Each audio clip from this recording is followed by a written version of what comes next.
Welcome back to Urban Buzz, the podcast that finds the extraordinary in the ordinary. I'm Avery. And I'm Zia. And today we are going on a journey to the very bottom of your body. A journey I, for one, am very excited about. It's a topic that's fundamental to our daily lives, yet we hardly ever think about it.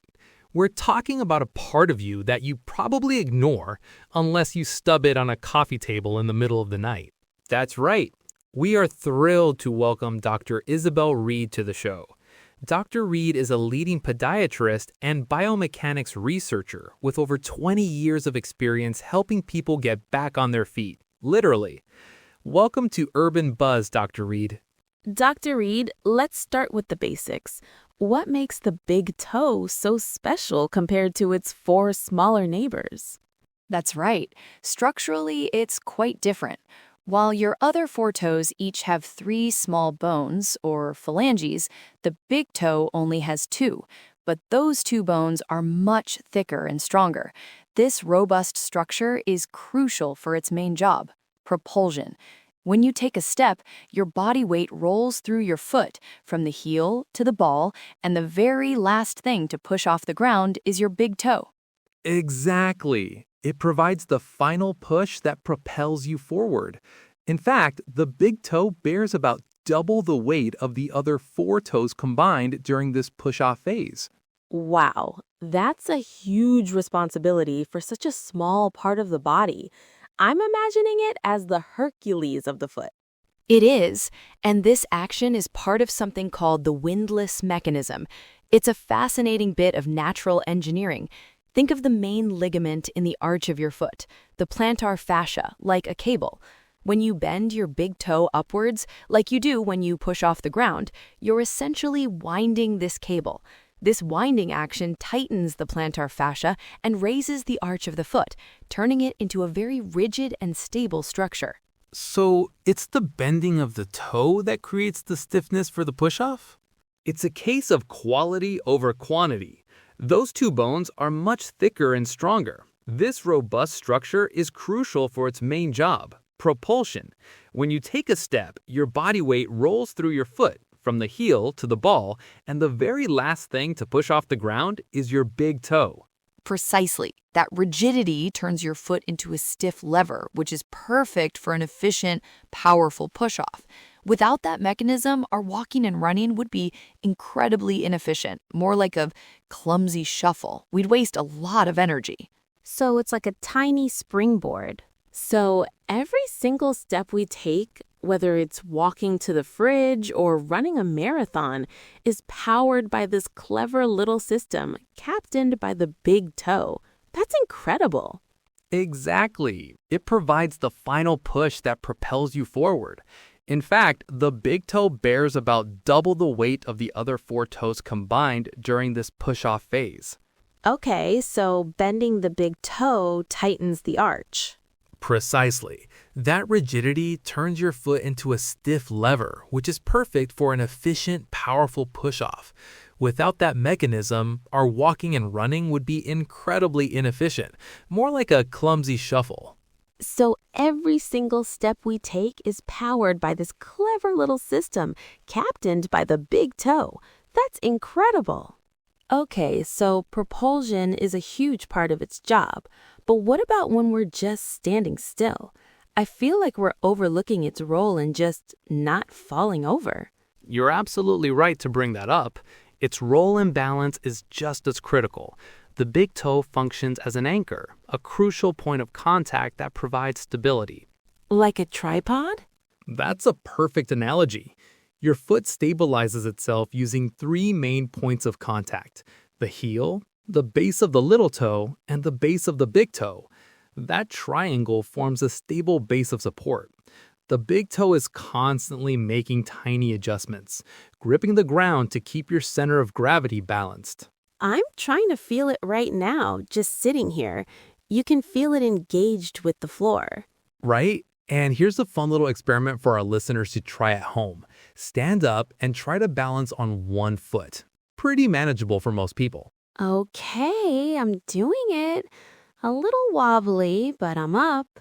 Now, on that same foot, try to lift just your big toe off the ground while keeping the rest of your foot flat. Whoa. Okay, that is significantly harder. I'm tipping all over the place. My ankle is going crazy. See, you've just removed your anchor.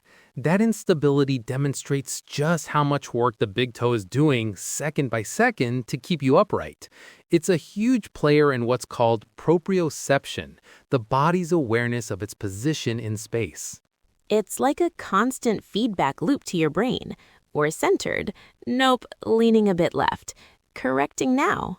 And that's why athletes, dancers, and gymnasts pay so much attention to foot strength. A strong, flexible big toe is fundamental to their balance and power. This is all making me think about our ancestors. How did this powerhouse of a toe come to be? It feels like it must have an interesting evolutionary story. Oh, it has one of the most important evolutionary stories. If you look at our closest primate relatives, like chimpanzees, their big toe is opposable. It's set off to the side, almost like a thumb on their foot. Right, for grabbing branches and climbing. Exactly. But as early hominins began to spend more time on the ground and started walking upright, that grasping ability became less important than having an efficient, forward-propelling foot. The fossil record shows a gradual shift. The big toe moved into alignment with the other four toes. So, sacrificing the foot thumb was the trade-off for bipedalism, for walking on 2 feet? It was a crucial trade-off. An inline, non-opposable big toe is one of the defining features of the human foot and the hallmark of our commitment to walking upright. It allowed for that windlass mechanism we talked about to develop, making long-distance walking and running possible. This reminds me of the Laetoli footprints. Yes, the famous 3.6 million-year-old footprint preserved in volcanic ash in Tanzania. They are some of our best evidence of early bipedalism. And what do they show? A clear heel strike, a well-defined arch, and a big toe that was in line and provided that final push-off. It's amazing to think that millions of years ago, our ancestors were relying on their big toes in the exact same way we do today when we're walking to the bus stop.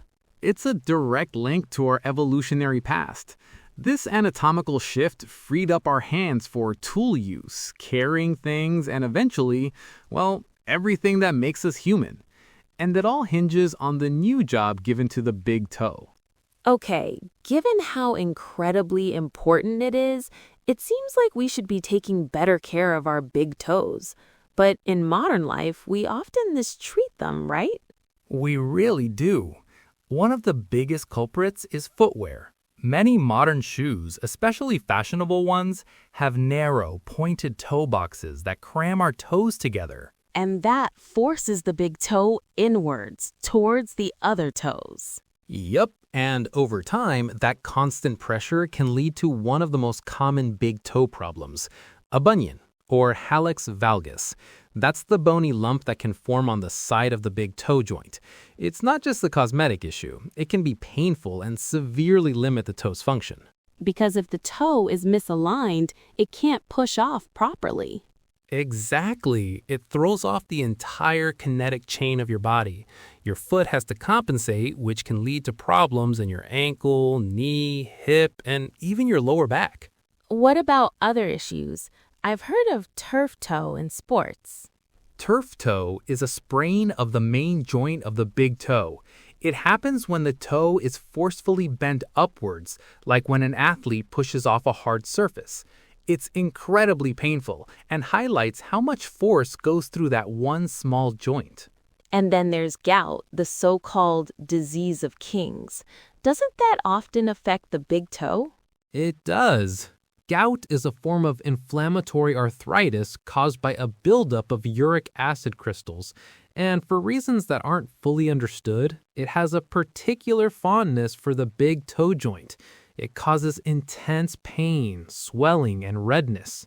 It really drives home the point that this isn't a body part to be ignored. Its health is tied to our overall mobility and comfort. Absolutely. The takeaway is to choose footwear that gives your toes room to spread out naturally. A wide toe box allows the big toe to splay and engage with the ground as it's meant to. So, Avery, we've covered biomechanics, balance, evolution, and common problems. What's the final verdict on the big toe? The verdict is that our big toe is an unsung hero. It's the silent, hard-working foundation of our movement. It's a key piece of our evolutionary puzzle, the thing that allowed us to become the masterful walkers and runners we are. It's amazing how much complexity and importance is packed into such a small package. I'm definitely never going to look at my feet the same way again. And that's our goal here at Urban Buzz, to make you see the world and your own body a little differently. So next time you're walking down the street, take a moment to thank your big toes. They're doing a lot more work than you think. Give them a little wiggle of appreciation, and maybe rethink those pointy shoes for tomorrow. Sound advice. That's all the time we have for today. Thanks for tuning in to Urban Buzz. Join us next time when we explore the surprising science behind why we love the smell of old books. You won't want to miss it. I'm Zia. And I'm Avery. Stay curious.